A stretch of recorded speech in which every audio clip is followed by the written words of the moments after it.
So my first video, which is about preparing for German B2 exam, got so much positive feedback that I even received some personal messages asking for more tips. So I decided I'd go deeper this time, starting with the reading section. This video is the first in a 4-part series where I'll break down how I prepared for the exam, which includes my resources and my preparation strategies, and I'll be also sharing with y'all how I answered each section. Whether you're preparing for your German exam or just simply want to improve your German skills, this video is for you. Now, reading for some may be a boring thing to do, but it's actually a very important skill, especially if you're trying to learn a language. That's because reading doesn't just make you good at reading. It can also help you with listening, writing, and speaking. As you read, you get to pick up new words and get more familiar with the sentence pattern. Over time, reading helps you picture words in your mind when you listen, making it easier for you to recognize them and eventually use them when you're speaking or writing. Now, before we dive into the exam preparation or practice test, it's important to note that having a strong foundation is, at least for me, the key to success. So here's how I built my foundation before I started preparing for the test. I exposed myself to various themes and topics relevant to B2 level German. This helped me get more familiar with the vocabulary which is being used in B2 level German, and at the same time not get easily overwhelmed when I see long texts. I used Deutsche Welle, which categorizes content by German level. I also read a lot of German news sites like DLF Nachrichten, Welt, or NTV. I've even followed these news sites on their Instagram, making it easier for me to read them when I'm just on social media. But I recommend just directly going to their website just because the clean layout will just help foster your concentration. Now, if you're in Germany, you can also try to visit your local library wherein you can just go sit down and read German resources in whatever topics that you would like. For me, I just make sure I am exposed to topics that I am not inclined to. In the exam, they could just throw whatever topic at you. So if you're not interested on that, then it would be harder to extract the correct answers. But I do recommend that if you're just starting to improve on your reading focus, to start with the topics that you like. That way, you won't feel discouraged when you're reading topics that you're not familiar with. When I was in the US, I was using the Libby app, wherein I found some German magazines there, and I just would read that aside from going through the websites that I've mentioned before. As much as it's uncomfortable, try to avoid writing down every unfamiliar word that you would read. When I was building my reading foundation, I really resisted to stop and write down every unfamiliar word that I encounter while reading, just because by embracing the fact that I did not understand every single word that I see, helped me better focus more on trying to extract the meaning on my own and just see the words on how they are being used in context. I also just started with short reading sessions. I began reading for like 5 minutes and just increased it over time. Eventually, I think I was reading for like over an hour, but it took several months for me to get there. In this day and age of just short form content, I understand that it's gonna be harder for us to really nail down focus right away. So give yourself enough time when you're building up that reading endurance. Also, I wanted to say that reading captions does not count as reading.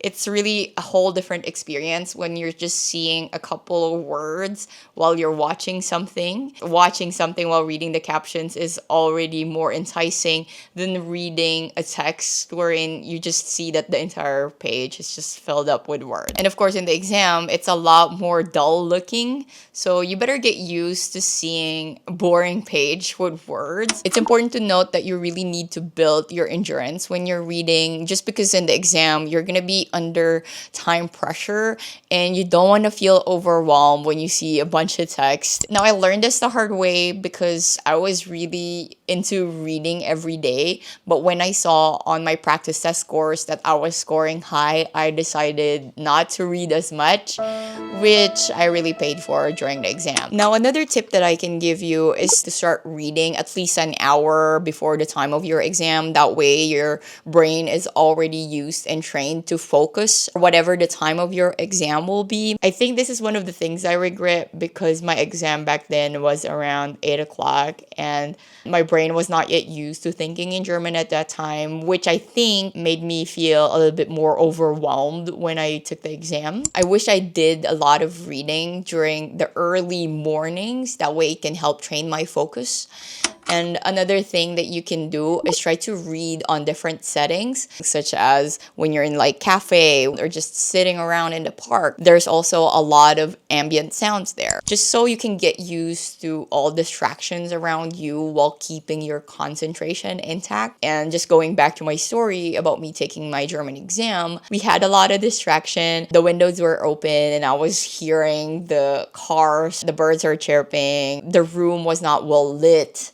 So all those distractions just added up. I was not totally able to concentrate well, which was reflected in my scores. Now, another key player in really improving your reading foundation is to improve your vocabulary. Since there is no official B2 vocabulary list from Goethe, unlike A1 to B1, I had to make my own. I created my own list of B2 level words from my B2 workbook, B2 vocabulary book, and so geht, which is a book for preparing for the B2 exam. And I transferred all those words into my Anki flashcard app. And I made sure I have example sentence on each word that I put in my flashcard. That way it's easier for me to recall the meaning, because sometimes it doesn't make sense in my brain if I would just put in there the German word and then the English translation. I know it kind of sounds tedious because I was writing down the words first before I transferred them to my Anki app, before I finally review them. All those tiny processes already served as a review, because when I was writing them down, I was getting myself familiar with the spelling of the word, and by the time I'm transferring them to the Anki app, that is also a very slowed down review on its own. So I don't think it was useless that I was doing a lot of extra work. If you want to get to know more about Anki app as well, all the other apps that I've used learning German, I have a video about that. I also have a video about all the books I use up until this point, and you can find it here. Now, if you're the type that you really want to get to know all the words when you're reading, just because it gives you a better sense of understanding of the context of the reading material, which I totally understand, I do recommend this website extension. It's called Readlang. I also discussed more about Readlang on this video here. And I like this one because when you click the word, it already shows the meaning of it. Although it's sort of like a hit or miss because some words have a lot of different meaning based on the context. But I still use it though when I'm reading something that's a lot more of a higher level and it's really hard to understand, especially when it's about economics, politics, and all that. And another thing that's good with this Chrome extension is that it automatically makes a flashcard for you when you select a word. Another great way to help improve your reading comprehension and concentration is by journaling in German. Journaling in German helped me familiarize myself with the sentence structure, which helped speed up my reading comprehension. And I wanted to emphasize that this familiarization with the sentence structure actually also helped me with speaking. So by journaling, you're not just hitting one skill, you're also improving all other areas, which you would definitely need for the exam. I basically journaled about everything, like my language challenges, what I reviewed for the day, the things that I still need to improve and work on. And that really helped me compose my sentences. It also served like a brain dump and helped me cope with the stress of the exam preparation itself. I also focused a lot on building my grammar. Grammar might really feel overwhelming or boring, but really knowing how the words function in a sentence will help you speed up your reading comprehension. I used Grammatik Aktiv A1 to B1 and then eventually B2 to C1, which I answered every day for like just 1 to 2 pages if I can. And I'm just really thankful thankful that I went through those books because that really helped me understand better, not only with reading, but also with listening, writing, and speaking.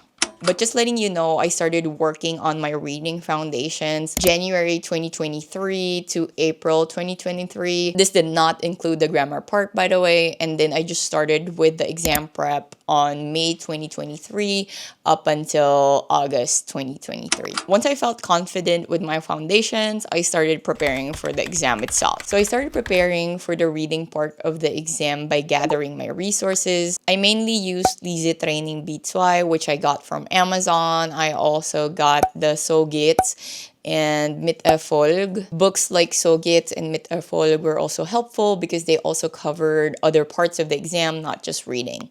Now, if you're unable to purchase these books and you're in Germany, you can try to check out your local library. It's there.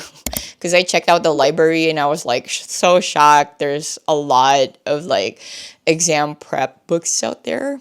And if you have like online teachers, you can get it from them. But you can try to check out if there are secondhand copies on eBay, Facebook Marketplace, and even Amazon. Now, when you're scheduling your study time with these resources, make sure that you answer them around that time when you will be taking your exam. That way, your brain is already getting used to being focused at this time. Again, I'm just really emphasizing this, especially if you plan to take all 4 parts of the exam in one day, because you would really feel nervous when you're there. And of course, the first part is reading. If you're unable to really get a good focus on the first part, your concentration might get thrown off for the other parts. At this point, make sure you keep on reviewing your vocabulary words. It really is important to keep yourself familiarized with the words, especially if you encounter synonyms. Whether you are using a flashcard or not, make sure that you do vocabulary review every day. Now, this is the part that I really was not able to discuss on the first video that I've made about the B2 exam preparation. It's about the exam strategies. For Teil 1, make sure that you read the title first. That way you would have an idea what is it gonna be about. Then you go over the statements and then you mark important words there. These important words could be nouns or verbs, which you can underline or encircle.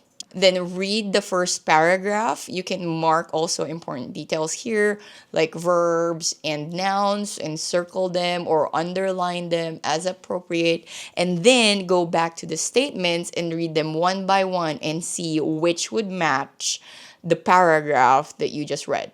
Basically, on this part, it's just matching the statement to its corresponding paragraph. For Teil 2, make sure that you read the title and the first paragraph really slowly. For me, in my opinion, Teil 2 is really the hardest, so I had to spend a lot of time answering this part. Basically, in this part, you have to fill in the gap with an entire sentence that you will be choosing from the choices. What you can do is, when you reach that part that there's a gap, try out each option and see what fits.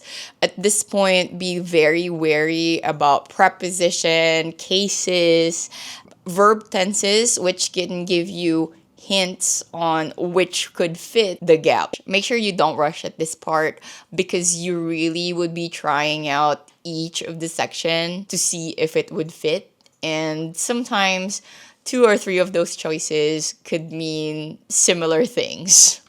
For Teil 3, make sure that you read the title first just to get an idea again of what everything is about. And then go to the first question and underline or encircle important words or phrases that you might find.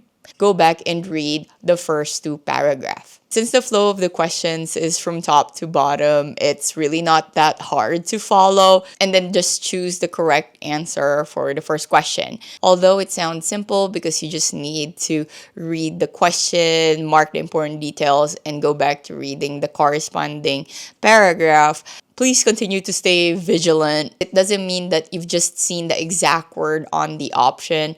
That's the answer. Most likely, it's something that is paraphrased. So Teil 4 is kind of similar to Teil 1. read the title first just to get an idea what it is about. Read the first statement and then underline or encircle the important keywords, and then go and read each passage to see what fits that statement. Teilfund is somewhat similar to Teilvier, but this case, you have to start with the passage first. Of course, you have to read the title just to get an idea what the passage is about. Look at the first passage, encircle or underline important keywords and phrases, and then look at the keyword options and choose from there what fits the passage. Other things to remember when answering the exam is to answer Teil 2 last.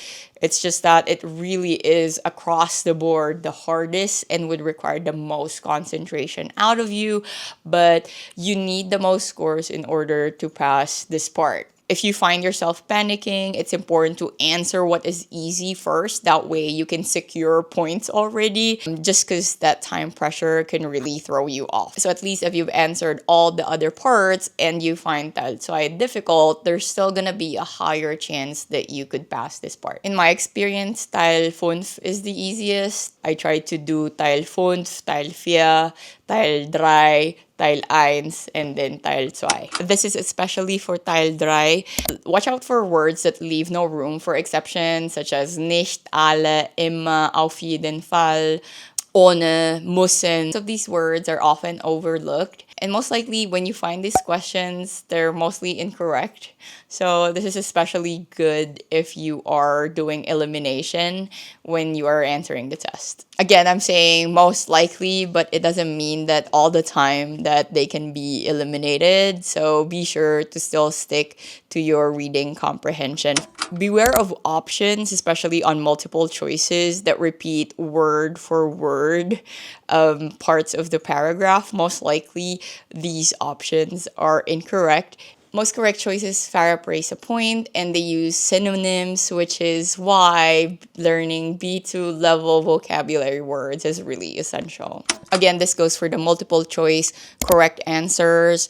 Almost always never add new information. So whenever you see something that you couldn't find on the paragraph, that's most likely not a good option. If you find two options that are exactly opposite of each other, one of those is the correct answer.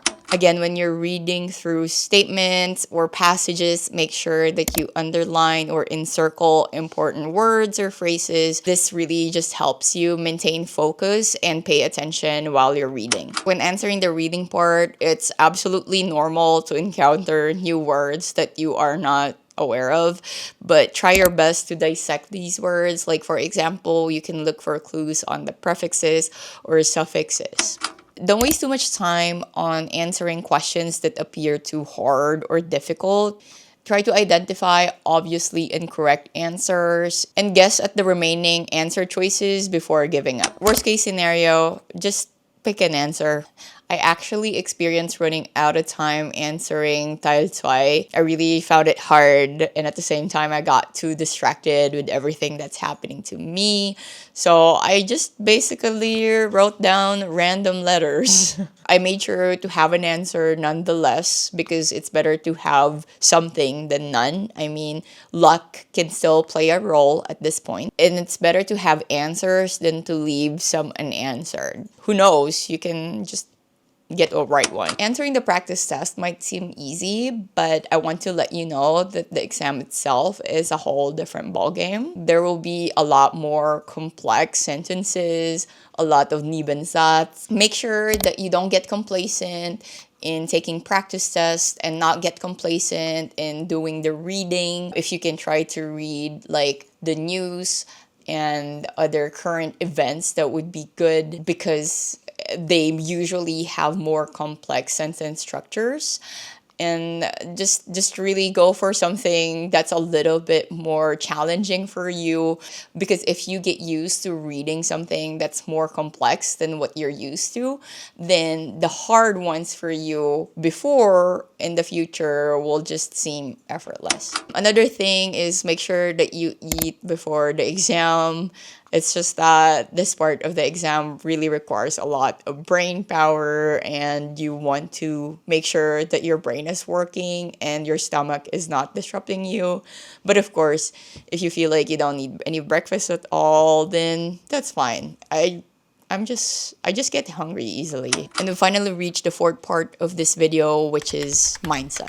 I guess for me, the most underrated strategy is actually mindset, because I guess if you don't have the right mindset, then nothing will follow through. Like, you won't even start to trust the process or have energy and motivation to start and go through this challenge of taking the exam. If you're taking an exam or just wanting to improve on your skills, you really have to embrace the challenge. I know everything that I've mentioned so far is a little bit overwhelming, but know that if you want to achieve something that you've never had, you have to do something that you've never done. Feeling challenged is a good sign. You'll adjust in time, but you have to be consistent in what you're doing in order to adjust. If you think that you're just gonna study for one day and then study again the next week, that is not enough for your mind to get adjusted to whatever it is that you're gonna do. So make sure that you try to do something every day that will help adjust you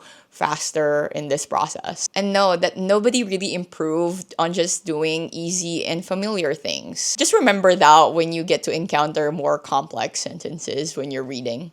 I guess all I can say when you start feeling challenged and you think that the material is too complex for you is to start just going slow. Try not to, for example, read the entire thing. Just try to go first 2 sentences and work your way up there.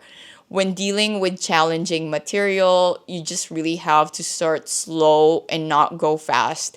Eventually, when you do that more consistently, you will pick up the pace because your brain has already adjusted.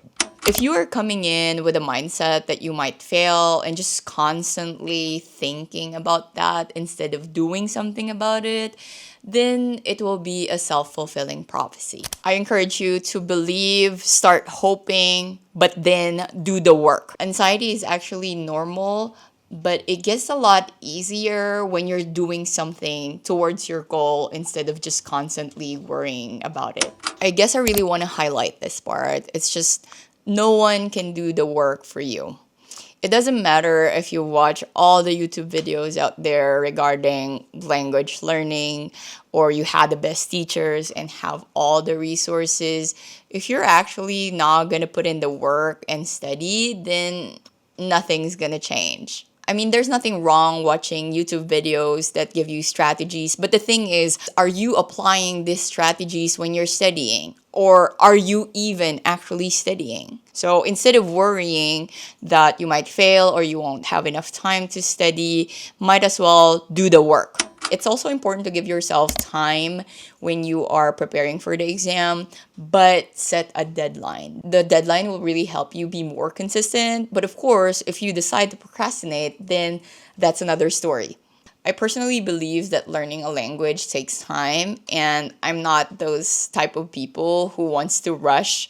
I really don't believe that the fastest is the best. I do not like the feeling of being immersed in so much stress that I won't have enough time to study. So make sure you give yourself enough rest, especially your brain to rest. It needs time to develop. For me, I started laying out my reading foundations January to April 2023, and then started with the exam prep May 2023 until August 2023, which is around that time that I also took my exam. But of course, I know there are talented people out there who can just learn a language in a short time, or they can review, or they feel like cramming really motivates them. I have nothing against those people. It's just not my strategy. On days when you feel like it's really hard to study, or you don't have the motivation to just keep pushing through, remind yourself of your whys. Like, why are you learning this language? Or why do you have to take the exam? Taking time to reflect while you need to pass an exam, for example, will give you more motivation, more than all the videos here in YouTube. And don't feel pressured from those people who are saying that they're able to study at a shorter period and they're able to pass it nonetheless.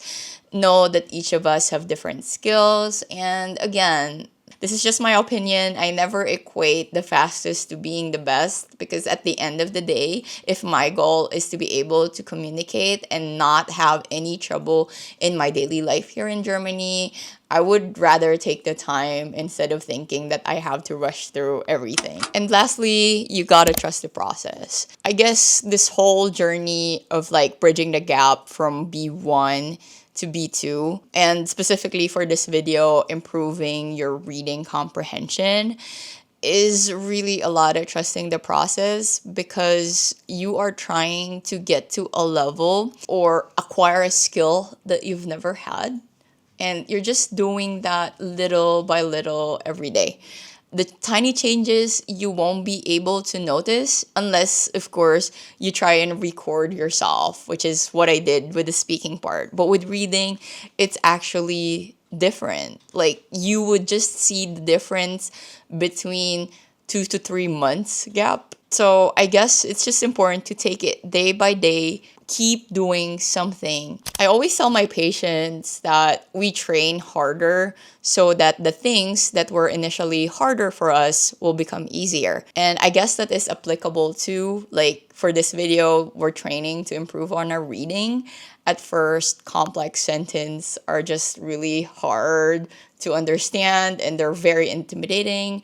But know that if we take day by day, we try to improve on our grammar, our vocabulary, these sentences will start to get easier and manageable. The gap between B1 and B2 is really significant, so you really gotta put in a lot of effort to overcome that. But once you get over that hill, everything starts to be less stressful. Like, yes, some of the sentences will still feel complex, but it's easier to understand them. At B2 level, most of that crazy grammar rules will start to click, and you will start to understand why you had to go through all of those tiny steps that you've done. Your vocabulary will really help you understand a lot more things from different topics, and you will not feel left out as much anymore. And most of all, you will become definitely more familiar on which words fit together, which will help you when you are composing your own letter or when you're communicating with someone else. Things will gradually make more sense, and that progress will keep you motivated. So just keep going. You'll get there. I hope you get to pick 1 or 2 things today and feel more fired up to improve your reading. And know that I'm rooting for you to pass the exam. I know it's really hard, but keep putting in that effort. Know that you're not alone in that journey. So whenever you feel like you're gonna cry, you can cry, but after that, pick yourself back up and do the work. Again, I want to emphasize to not be complacent with reading. Even though you feel like the practice test is easy, it's not going to be easy on the exam itself. So stay vigilant, because it's going to feel like it's a surprise attack if you don't. That being said, if you found this video helpful and want to follow along my German B2 exam series, please hit that like button and subscribe. Also, if you have questions about the exam prep and the exam that I failed to answer in this video, please feel free to comment your questions down below, and I'll be making a Q&A video wherein I'll be answering all these questions. Thank you all so much for watching, and I'll be seeing y'all on the listening part. Tschüss!